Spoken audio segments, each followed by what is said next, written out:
cloud, food cloud.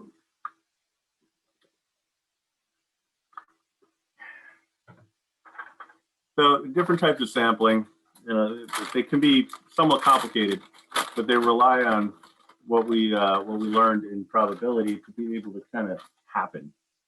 So some types of sampling that are probably not so good would be anecdotal evidence and also available data sometimes. Anecdotal evidence is your classic, I know this is true because I heard somewhere that it was true. Right? Evidence collected haphazardly with no real connection to the population. Data is not representative of the population.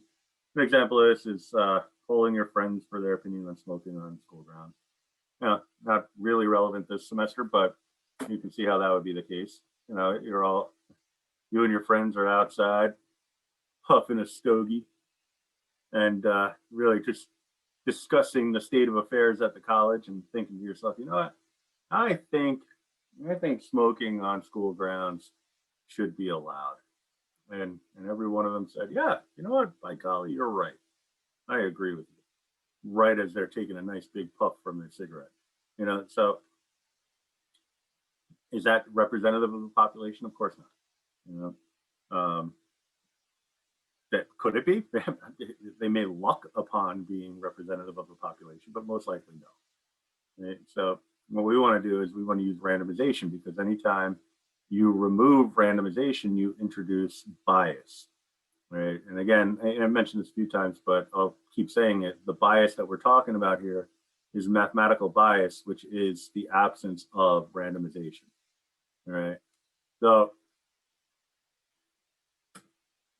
any other definition of bias could also be occurring, but the bias that we're talking about here is the statistical bias. Right? Available data. I mean, it says it right there, but when you're thinking of available data, you're using available data for your study, you just have to vet whether or not that data has been collected appropriately. Because I see it all the time. I've been doing this long enough where people give incorrect conclusions, analyses related to data sets that were faulty to begin with. The data was collected incorrectly, right? But they found it on a website, so it must be correct. In this day and age, we know that just because you see something on a website doesn't mean it's true, right?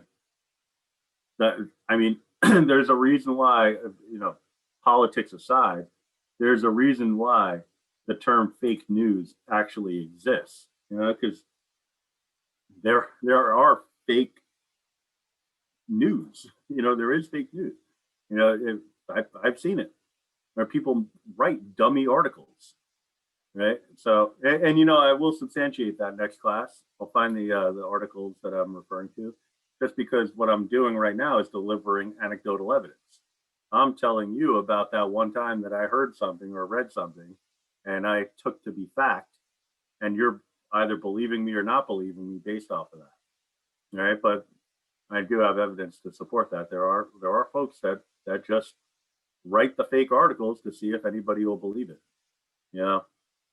That's different from the political definition, but it still is a thing. So we want to avoid that. And also, we don't want to give credence to any individuals who are, making up crap as they go by citing them in our own research, right? So we focus on things like random samples, right? If you have an appropriately collected random sample, then your conclusions will stand up under scrutiny, right?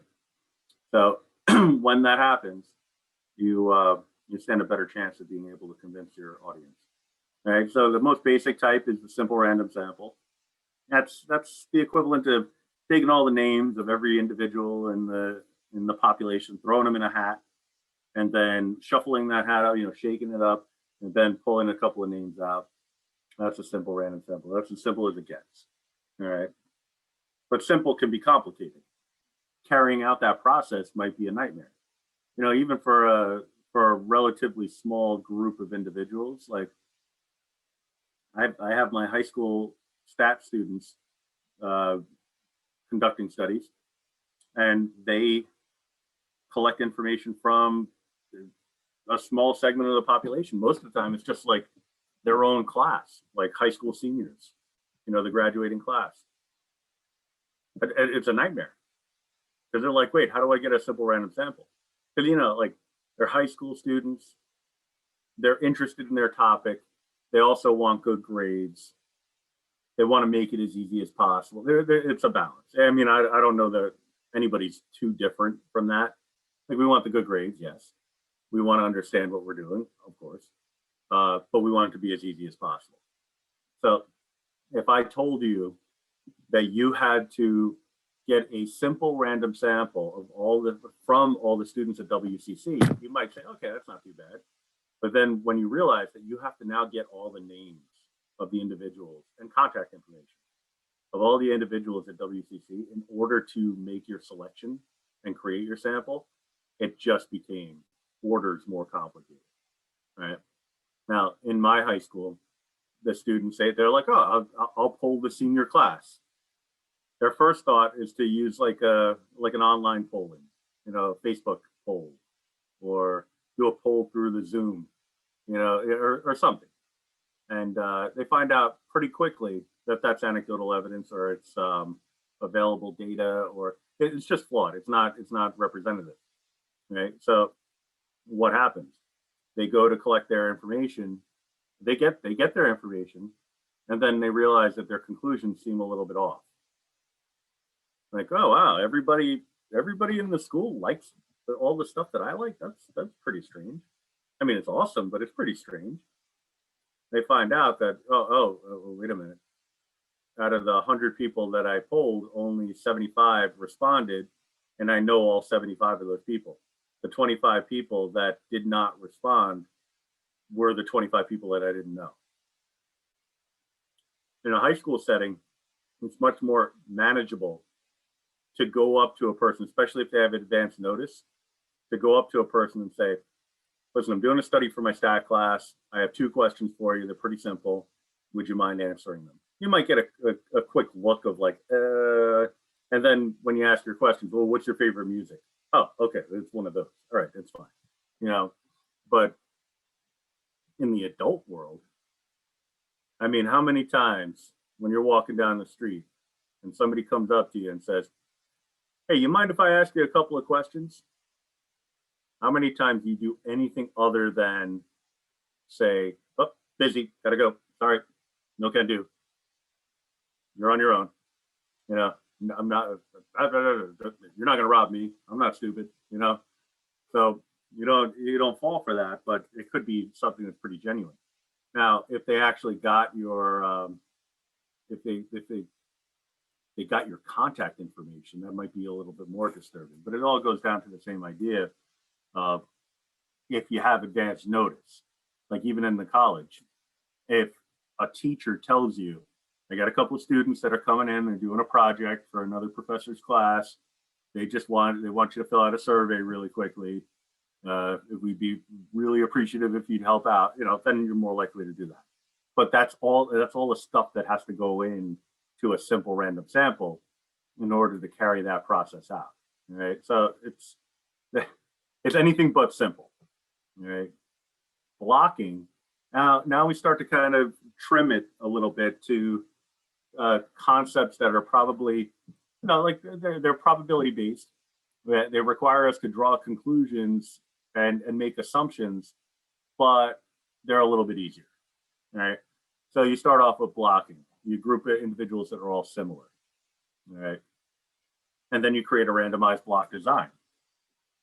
So if you form your blocks from the sample, then you randomly assign treatments to individuals within the blocks, and you have a randomized block design. I give a little diagram, a little example of what that might look like. So instead of doing a simple random sample of students at the college, why not a simple random sample of teachers at the college, smaller population? Email the teachers. For each teacher, you ask them to randomly assign the survey that you want to be assigned to 10 students within their class. All right, so now you've blocked by teacher. So a group of individuals that are similar. They're similar in that they all have Professor Cohen or whoever, and then the randomization occurs within each of those individual blocks. All right. So if you have Professor Simpson, that's one block. Professor Cohen is another block. Professor Whalen is another block. And so on. And then you can just kind of leave it to them to carry out the randomization, or you can give them a set of numbers. You say, on your roster, I need information from the 3rd, 5th, and 9th person, and let them collect the data. Right? If they're willing. That's the problem. Right? It's always going to be the problem. The willingness of the people to reply and respond and be part of the study. That's where you get your errors, sampling or otherwise. All right. The stratified random sample is a very interesting one, very commonplace one. You break up, it's kind of has the same feel as the block design. So what you do is you break up. I was just worried there was a typo there. You break up the population into groups. They could be naturally occurring groups, or they could be groups that you decide upon, and then create a simple random sample from within each of the groups. So a natural breakdown of a population, for example, in a high school would be freshmen, sophomores, juniors, and seniors. And so you use a simple random sample technique to randomly select 20 freshmen, 20 sophomores, and so on. But you might also consider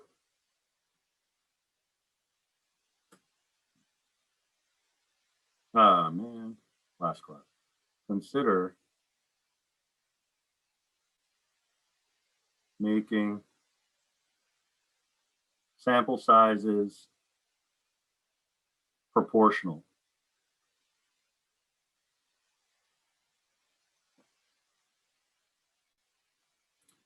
All right, and what I mean by that is, let's say that the high school students, you got, let's keep it clean, 1,000, population of 1,000. And let's say you have some low enrollment for the freshmen. Let's say there's only 130 of them. I'm just making up numbers here, so it might not be pretty. Let's say that it's been kind of declining. So let's say that there were 180 sophomores. I might have to change my total. Let's see, what am I up to? 13, 310. So let's say that there were 370. So a precipitous drop off in enrollment.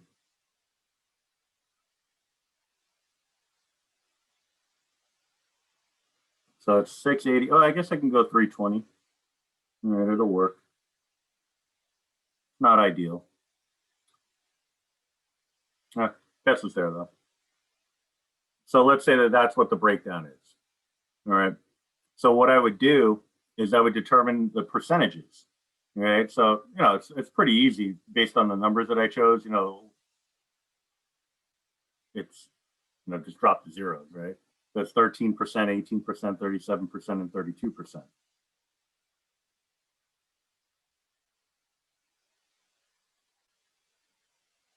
Not really visible. I'm gonna go green for those keeping score at home. 13%. Make it a little smaller. 18%, 37%, and 32%. All right. So when I say that you should consider making your sample sizes proportional, what I'm saying is, when you collect your sample, let's say that you want a total of 100 people. All right. So let's say, example, we want a total of 100 students. And again, we have the freshmen, the sophomores, the juniors, and the seniors. If I want 100 students, then I would want 13, if it's proportional, I would want 13 freshmen, 18 sophomores, 37 juniors, and 32 seniors. All right. It's kind of electoral college-like, you know. You get the bigger population gets more votes, you know. That's really what it's kind of playing out like. But, you know, there are some cases where maybe this is not the way to go. Like, for example, at the high school right now, just like in a lot of places, there's a mask mandate. You can't go in the building unless you're wearing a mask. All right.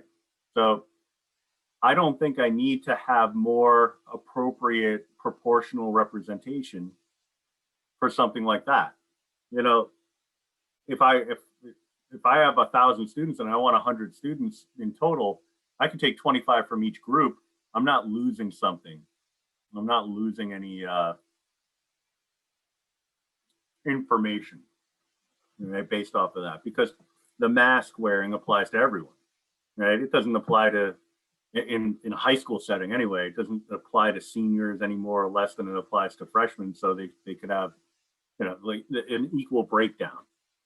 In the case of something a little bit more grade specific, you know, like, for example, should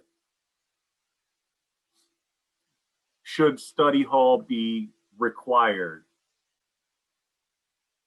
for underclassmen? You know, maybe you do want to have a representative vote there, you know, because the seniors, juniors, and seniors have kind of made their way through that. They don't have any skin in the game. So they look at it and say, well, unless they're vindictive, it's not going to impact them one way or the other. So they're going to give a more unbiased response.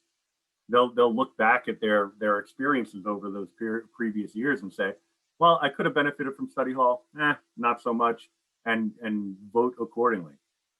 Whereas the freshmen and sophomores, you don't want to give them too much of a vote, too much of a voice, because they don't want to go to study hall. So they're all going to say no. And if you let them have too much of a say in the whole thing, then it could skew the results. All right. Same thing with like driving privileges. Should juniors get their own parking spot, just like the seniors did? I don't think I need the freshmen to have an equal voice in that conversation. Maybe the freshmen shouldn't even be part of it. Or maybe they should, because it's going to apply to them a couple of years down the line. But it's the thinking about the context that allows you to decide, okay, does it matter? You know, ice cream, will they sell ice cream in the cafeteria? It doesn't matter what the breakdown is. Everybody is either going to love or hate ice cream. I don't know why they would hate it, but like they're either going to like or dislike ice cream, and it's not going to matter what their grade level is, you know? So you can decide based off of that information. But that's why I say consider making it proportional, because it's never going to be a requirement that you do. It's just when you create an analysis and make conclusions and try to convince people that your way of seeing things is correct, they may ask you, hey, did you ever think about making it a proportional sample size? And you'll be like, I did, but this is why I didn't. You know, I thought about it, but this is why I chose not to go in that direction. Or, you know, it could be the case where you say, nah, I didn't think of that. And my whole study's ruined. Years of my life down the tubes. You know, you don't want to be in that position. Other types of sampling, also important stuff, but there was a reason why I kind of hit that concept of stratified sampling as hard as I did. That's probably the most important one, because it's got elements of the simple random sample, which is the least biased form of sampling. It's completely unbiased. Right? It's outcomes strictly due to chance. Right? So when I have my high school students do presentations, nobody ever wants to volunteer to go first. Although I never understood why. I mean, it's generally common knowledge that the first person to volunteer, like the first person to present, doesn't have there's no basis of comparison. So everything is new. So if you have to present in the class, you always want to be the first one to go. Yeah, I mean, yeah, there's the part where you're finished with it, you get it over with. But there's also the part where you help the teacher out by volunteering. So there's the goodwill. Then you also, like, again, you have nobody, like, the really good presentation that you know is coming hasn't happened yet, and it may not happen for a while. So nobody has that in their mind while they're listening to your nonsense. So, like, it's a win-win. I never understand why people don't volunteer to go first when there's a presentation. So statistically, you're better off, you know. Anyway, what I do is I let the fates decide. Yeah, we've worked with randomizers. We've used it on Google Sheets and Excel and etc. If they don't volunteer, I go to my roster. They're all numbered, 1 through whatever, and I say, okay, random generator, give me a number from 1 to whatever. And I'm like, sorry, Hannah, you're up. And now she doesn't have the goodwill of having volunteered to go first. The fates decided, and she better be ready to rock and roll. You know, so unbiased, simple random sample. There's no malice. There's no intent. It's all the fates. All right, the roll of a die, the flip of a coin. Now you do have things like a systematic sample. It's kind of iffy. Obtained by selecting every kth individual from a population.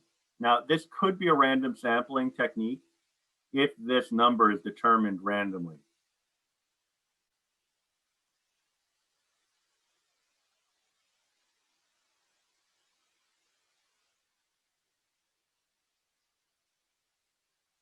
Okay, this is a weird one because people look at it and say, "Whoa, that's a little mathy." What does that mean? So if you have everybody in your sample, everybody in the population lined up, a systematic sample could be something like every 5th person. Count them off. 1, 2, 3, 4, 5. You're with me. 6, 7, 8, 9, 10. You're with me. 11, 12, 13, 14, 15. You're with me. All right. So that would be a systematic sample, but it doesn't necessarily have to just be related to numerical values. You could talk about position. I always give the example when we're actually in a building where I say, you got all classes in the building in session. I want to create a sample. What am I going to do? I'm going to go into each classroom, and the student that's closest to the door is the student that I'm going to have participate in my survey. It's convenient, all right? But it's also systematic because it's the same position within every classroom. Distance from the door, shortest distance to the door. You know, it doesn't even have to be like the front right-hand side of the room in every case. It's closest to the door. That's the systematic aspect of it. Anybody wearing a blue shirt, that's part of those individuals are part of my sample. Okay. Where the color blue came from, if that's determined randomly, then it's a random sample and it's less biased. All right, but it's still going to have some bias because the only one that doesn't have any bias is the system, the simple random sample. All right. So if you use a random generator to come up with a number, and you're walking down the street, and that number says 4, okay? Every 4th person you see, you ask, to participate in your study. The systematic sampling could also be at 4 o'clock every day for a period of 2 weeks. You go to the mall and flag people down to participate in your survey. Right? That could also be systematic. Cluster is very much like the block design. Everybody within the cluster is sampled though. Right? So you break up the population into different groups. You've got the freshmen, sophomore, juniors, and seniors. The cluster sampling is, okay, now that they're broken up into groups, now I'm going to take an entire group. All right. So that's one of those like grade level assemblies. I'm still stuck on the high school examples. you call down the entire freshman class to the auditorium. That's a form of sampling, right? They're identified by their class, but you've sampled from the population just based off of that entire grade level. Now, what you do with them in the auditorium is a different story. It could just be a seminar. It could be, an informational session. It could be a lot of different things. But the fact that you took the entire group, that makes it cluster sampling. Convenience sampling is a weird one. It's kind of like, it's not very often that a term will define itself, but this one does. A sample in which the individuals are easily obtained. It doesn't mean it's a good thing. It doesn't mean it's a bad thing. It just means that you are easily able to get the data. That's because the information was on hand. So you're all part of my convenience sampling. So anytime I ask a question or anytime I grade a paper or something like that, I'm collecting data from you. And it's convenient because you're a captive audience. Right? That example, I forget what page it is, it's a while ago. I'll find it.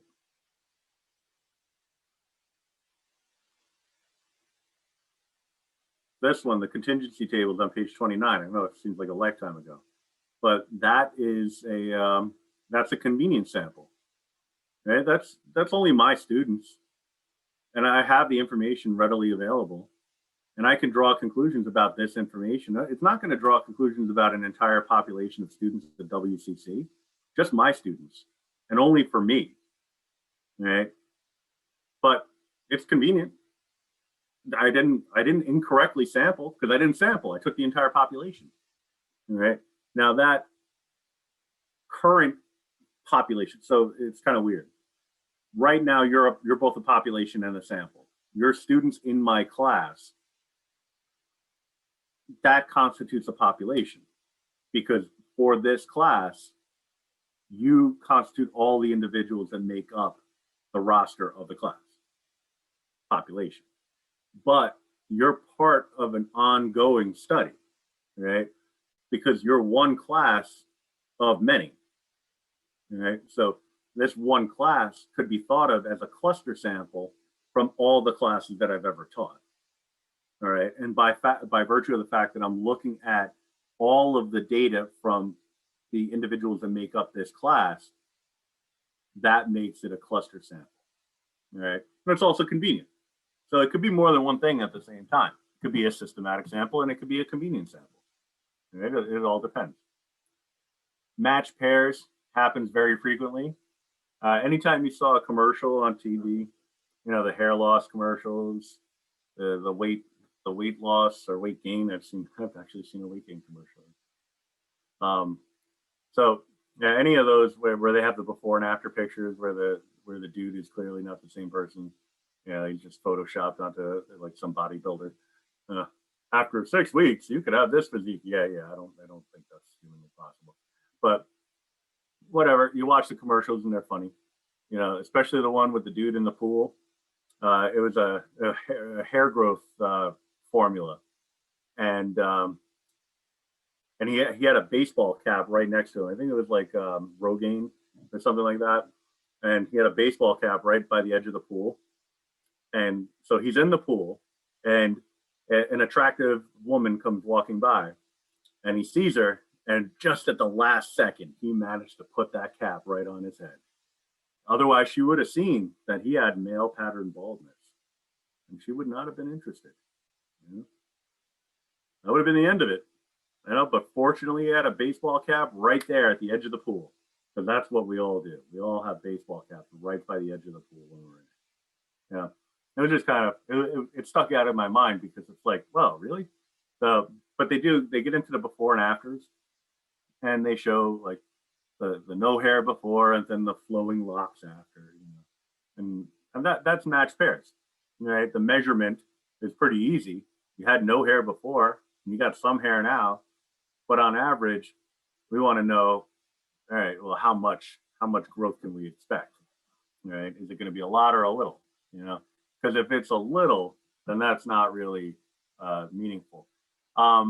what we're going to investigate going forward in the last few class sessions that we have is kind of getting an idea of whether an outcome of an experiment or a study is a trivial outcome or if it's a meaningful outcome, right? So if it's something that could happen just by nature or chance, then we don't allow that to be a meaningful conclusion. That's what I was talking about before with the placebo. Like right now it's very relevant. We talked about the virus and the cure that's on the horizon. It's been on the horizon. I guess it's going to be on the horizon. There's a cure out there. Some people get better from the virus on their own. Some people don't. What we need to figure out as a society is, in what way do people get better from the virus on their own? Because if you tell me that I can take this pill or take this injection and I will be cured from the virus, or I'll be immune to the virus, I would want to know what would naturally occur without that pill, right? So that, enter the placebo, but that gives you an opportunity for a matched pairs design, because you would say, all right, let's get this group that's got the placebo and this group that's got the real drug. Let's see what nature has in store for us, and let's see what this medicine does for us. If naturally we can expect some sort of improvement, then the medicine better have a markedly noticeable improvement upon that improvement, right? So it's got to be much more pronounced. Right?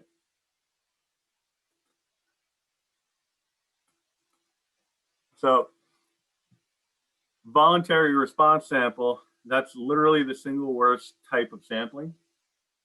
So if you've ever relied on conclusions from a study that was part of a VRS, or you yourself conducted a study based on a VRS, then it was completely flawed and meaningless. Self-selection, anytime people can voluntarily participate in a study, that's a big no-no, right? Because they're naturally biased. They have an interest in the topic, right? If they volunteer to be part of a study, there is no randomization involved whatsoever, and therefore there is naturally bias.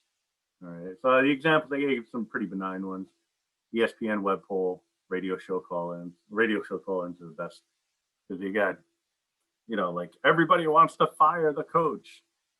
Wait, who wants to fire the coach? Oh, the 5 people who called the radio show. Okay, well, what about the millions of people who didn't? It's just a matter of perspective. And so the voices that you hear are the ones on the radio saying that we got to fire the coach. That you just took a voluntary response and made it into anecdotal evidence and drew a conclusion based off of that. And that unfortunately is how a lot of decisions are made in sports. They go by fan response. And how do they get the fan response?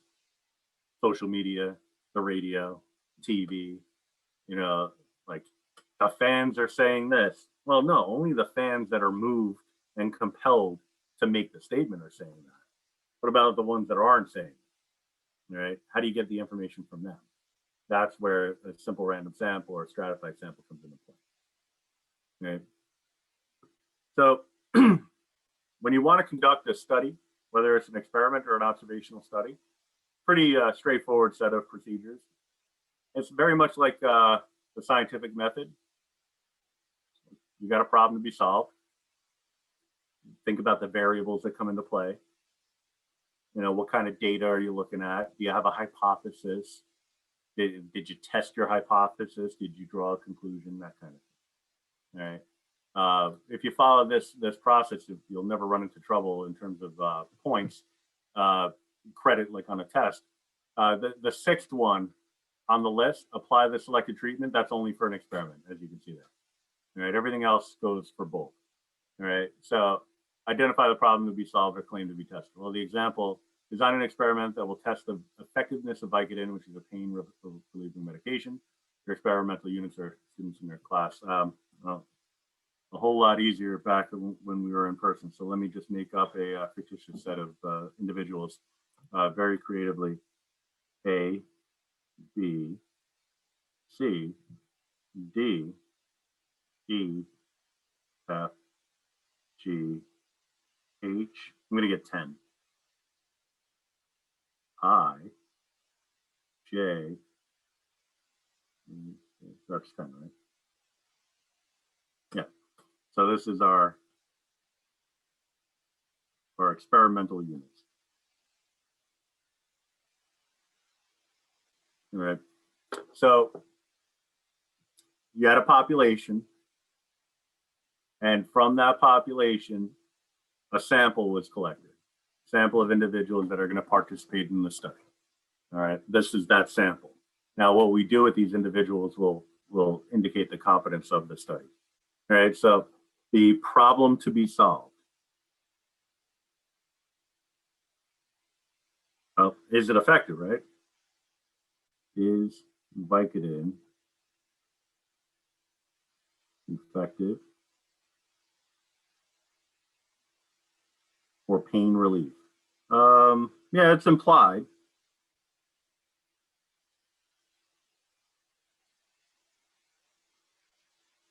All right. Oh, question mark. Mm-hmm. So is it effective for pain relief? You know, because it didn't really directly say that. It's test the effectiveness of Vicodin, but then it states that it's a pain relieving medication. So what else would it be effective for? All right. The explanatory variable.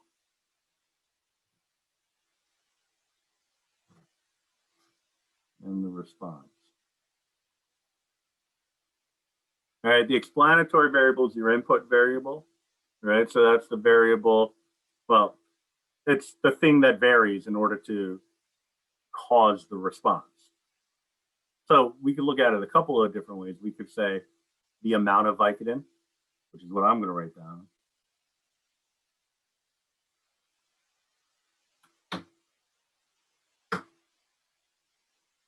Or you could say Vicodin or no Vicodin.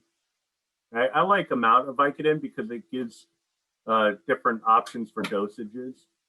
And also one of those dosages could be 0, you know, allowing for a placebo. Right? So then amount of pain relief.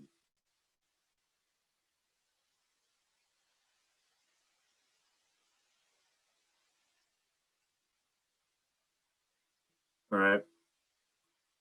So that's a tricky little component there, because we could say the amount of pain, but that's kind of an issue if the person, or if it varies from person to person, the level of pain that they're in. You know, if one person has a, you know, just had root canal and another person has a broken leg, honestly, I had root canal, but the nerve was dead. So I experienced really no pain. So that was fine, but I would imagine that that could be pretty rough if you had a fully functioning nerve. So I don't know, but so I don't want to say that you would need less medication for a root canal than a broken leg. You know, different varying degrees of a break in a bone. So, because I know there's got to be someone out there that had a horrific time with the root canal and maybe had a little minor fracture in their leg, and they're like, it's like a sprain. It didn't really hurt that much, you know. So I don't want to speak to that, but I figure amount of pain relief makes more sense because it's a comparison between where you started and where you are, you know. So we got that. Now the next part talks about the factors that affect the response variable. All right, so that's where the rubber meets the road here, because we get a lot of different ingredients that come into pain relief. You know, we could talk about physiology. We talk about pain tolerance.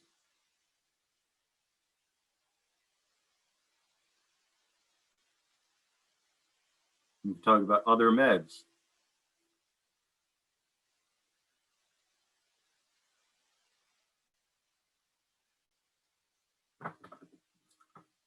cause of the pain, right?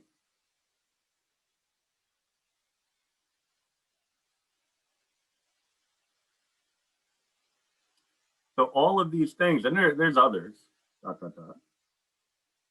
All of these things need to be taken into account.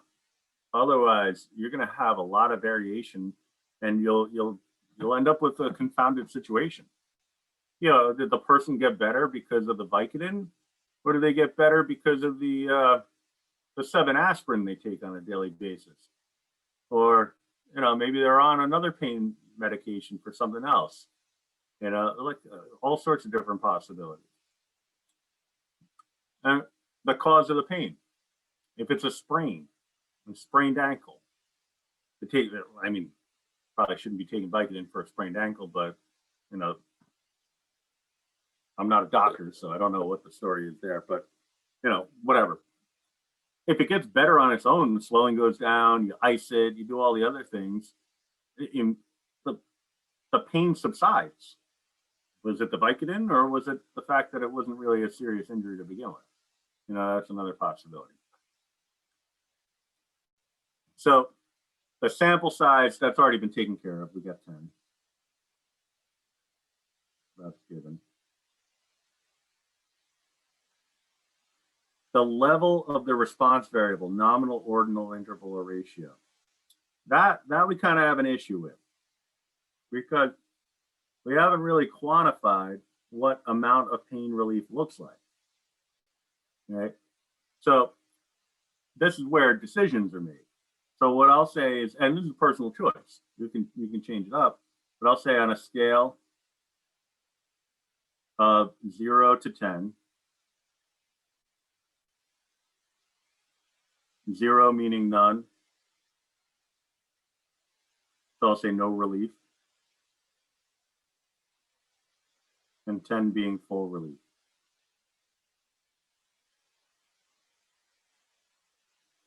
I know on a regular pain scale, 0 means no pain, and 10 means the worst pain imaginable.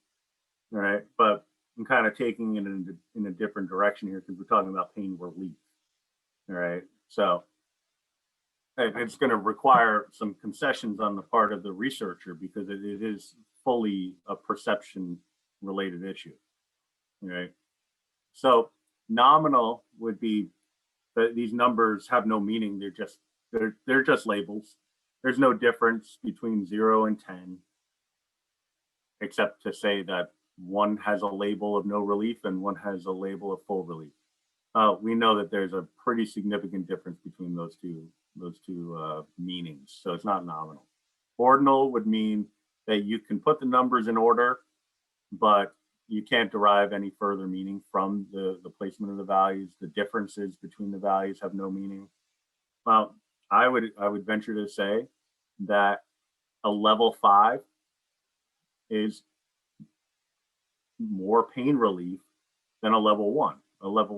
And I could designate it so that it's in even increments. You know, it's kind of tricky. And again, it relies on perception, but it's about the intent more than anything else. All right. So interval would be that the differences have meaning. Yeah, 10 is more pain relief than 5. Double the pain relief. You know, or at least that's what my intent is. Ratio would allow 0 to be in the set. So same definition, except 0 is in the set for ratio. It's not in the set for interval. So this would be the ratio level. Right? Because we can put it in order.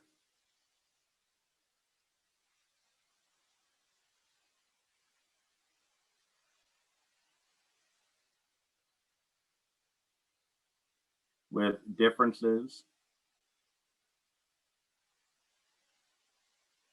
being meaningful.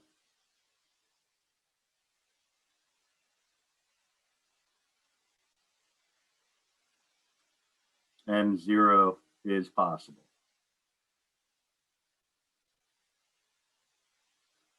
All right, got no pain relief. All right.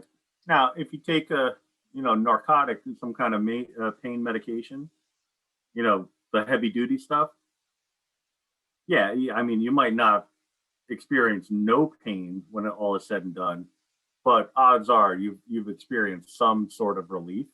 But is it possible that you got no relief? Yeah, sure. All right. So then we collect our sample using randomization and replication. The replication we can't do because we would need multiple sets of experimental units.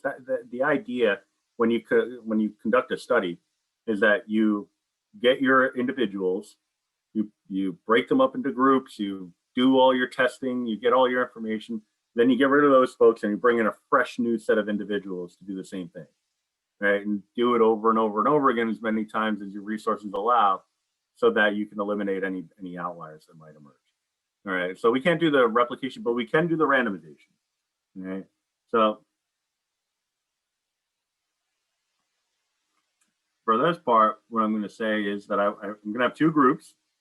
All right, so I start off with my experimental units, and by a simple random sample, if I can get my tree diagram to go the right way here, by a simple random sample, I'm going to take my experimental units and break them up into two groups. One group would be the control. They get the placebo.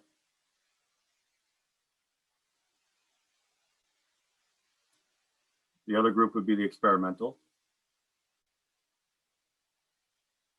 And they get the Vicodin.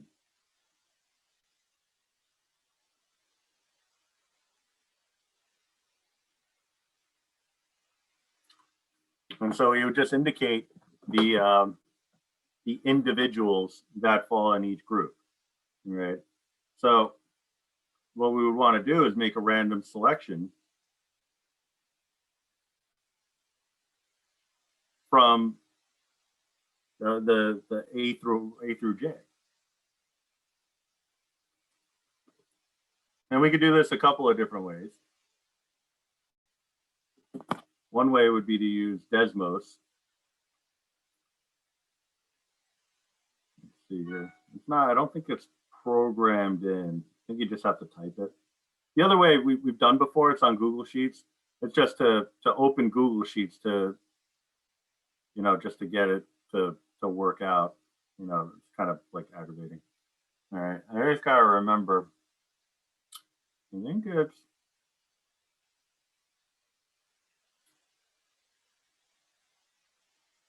I gotta look it up because I get this confused with GeoGebra.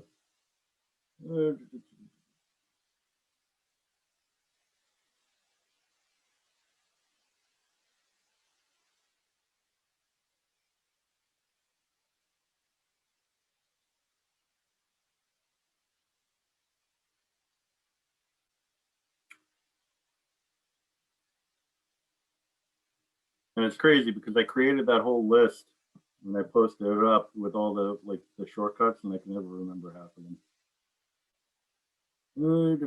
Other functions, distribution, PDF, random values. Oh, that's on 0 to 1.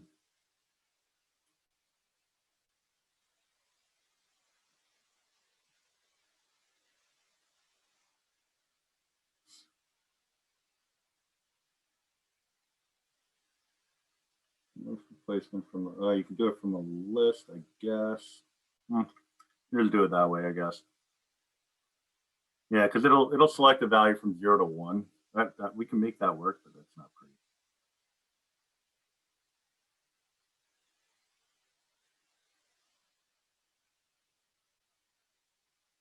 So we type in list. Where's my period? And then random.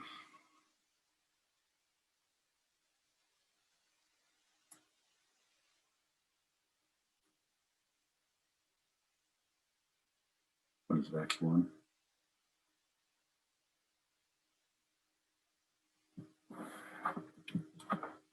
So the particular list where you put your possibilities. So X1 is where I put them all, 1 through 10, and then just random. And then you can put in like some value N, and then create a slider. And it'll spit out a list item or element, but it has to be stored, so it might not even be worth it. This is usually fine. It gives you an entry. It's just a question of, okay, well, what's going where, right? So what I tend to do is I let the, if it's a 50-50, let the even numbers go one place and let the odd numbers go somewhere else, right? So I'll make a note. Where can I make a note? I'll just do it. So evens, control, odd, experimental. All right. So just going item by item, I would say, okay, my first entry, that letter A, is going to be in my experimental group because that first number that came up was odd. All right. So then just do it again. You know, the next one that comes up is an 8. So my second entry is going to go into the control group, and I'll write them all out separately. You know, most people are fine with using Google, but you know, it's fine either way, I guess. Here's another even number.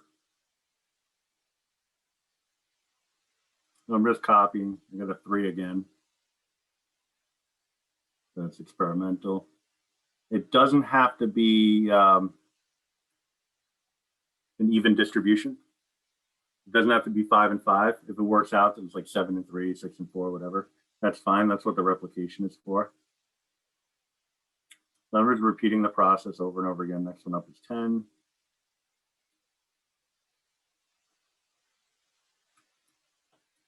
And randomization allows for repetition, so it is possible to get the same number over and over again.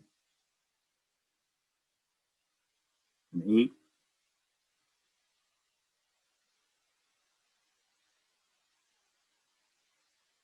A 6.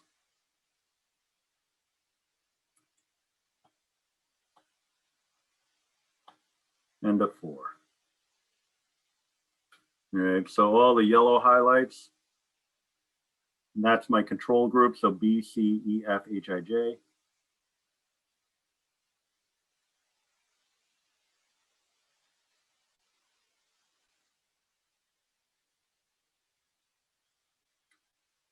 And A, D, G are my experimental group. All right, so we've broken them up into the groups. Now we apply the treatment. One group gets the control, one gets the Vicodin. From there, we determine pain relief.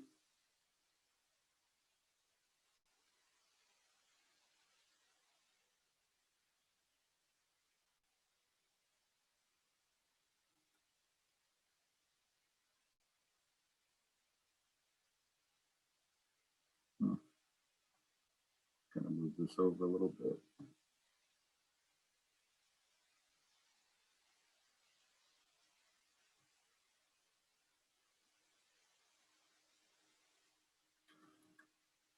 And then we just compare the two.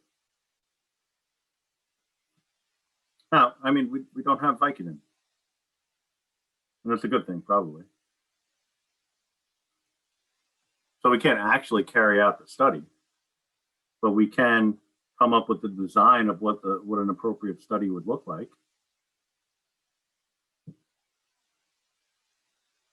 So we applied the selected treatment. That was whether or not they got the particular drug. Now you could have different groupings here. You could say, because I don't know the dosages, but you could say the control group. Then you could have dosage level number 1 and dosage level number 2, dosage level number 3.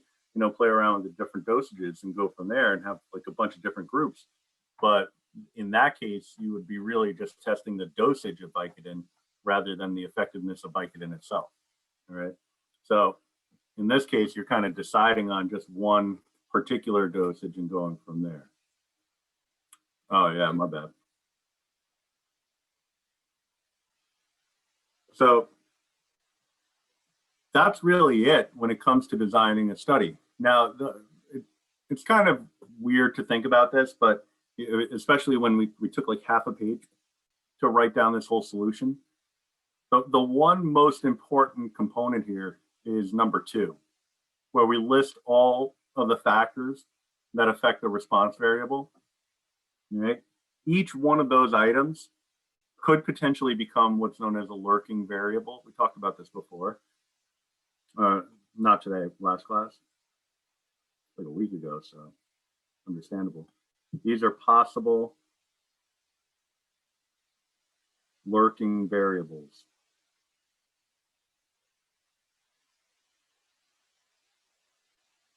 So what happens is if you don't take these variables into account in the design of your study, then they become lurking variables and they undermine your entire experiment. Right? So if you have no idea what other medicines or medications the individuals in your study are on, it's possible that there's some that could conflict with Vicodin, and there's some that would enhance it. And so that would totally debunk whatever conclusions that you're trying to make.